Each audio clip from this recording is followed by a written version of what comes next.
Today we're going to look at a very familiar story in the Bible found in the book of Judges, chapter 6. We're looking at the story of Gideon. We've all read the story of Gideon, many of us, and I think we're going to find something in here that will pertain to us today.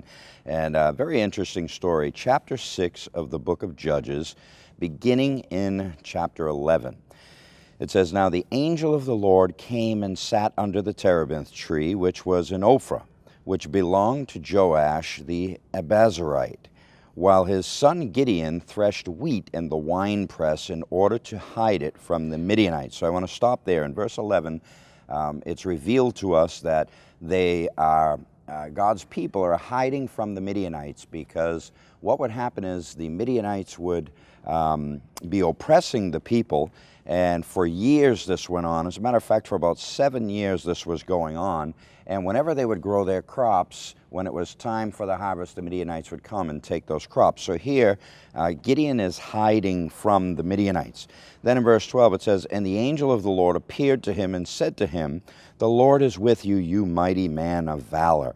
Now, right there I want to stop for one moment. Here's Gideon hiding.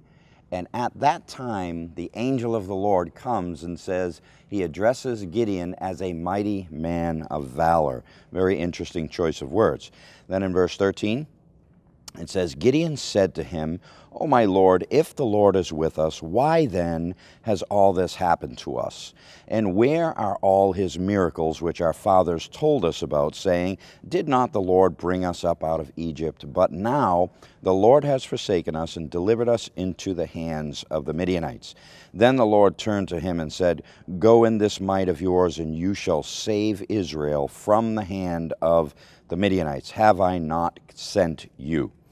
So he said to him, 'O my Lord, how can I save Israel? Indeed, my clan is the weakest in Manasseh, and I am the least in my father's house.'" So here, the angel of the Lord comes to Gideon as he's hiding, and he addresses him that he is a mighty man of valor. And so then Gideon says to him, "If I'm this mighty man of valor, how can you choose me? Because I'm from the smallest tribe, and I am the weakest in the smallest tribe."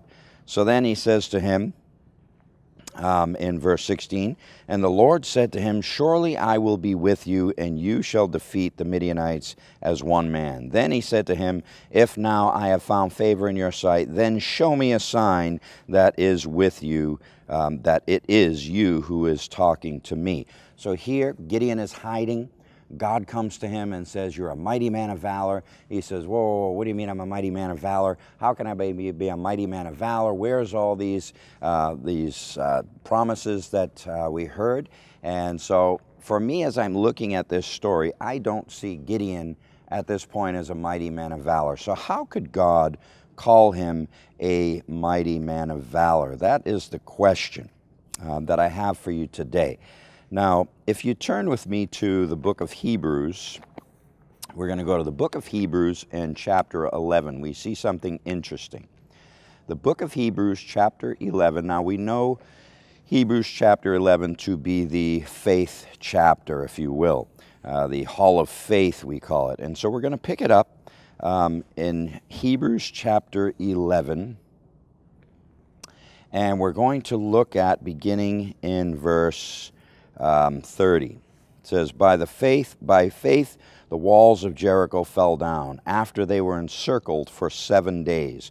By faith, the harlot Rahab did not perish with those who did not believe when she had received the spies with peace. And what more shall I say?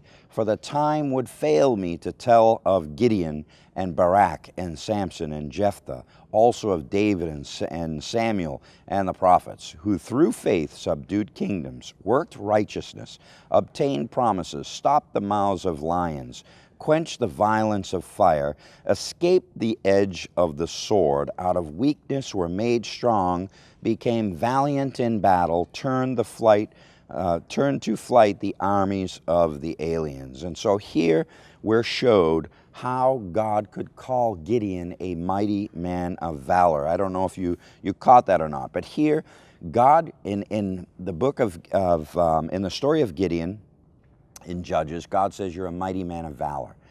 And so then as we look at it, we don't see this mighty man of valor.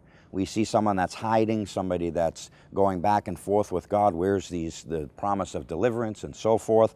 But then we see here, God was looking at Gideon at that time, not who he was at that time, but who he would become if he would follow the Lord in God's plans. And so then here in chapter 11 of Hebrews, I want to go back to one verse in verse 34. It says, "Quench the violence of fire, escape the edge of the sword, out of weakness were made strong, became valiant in battle."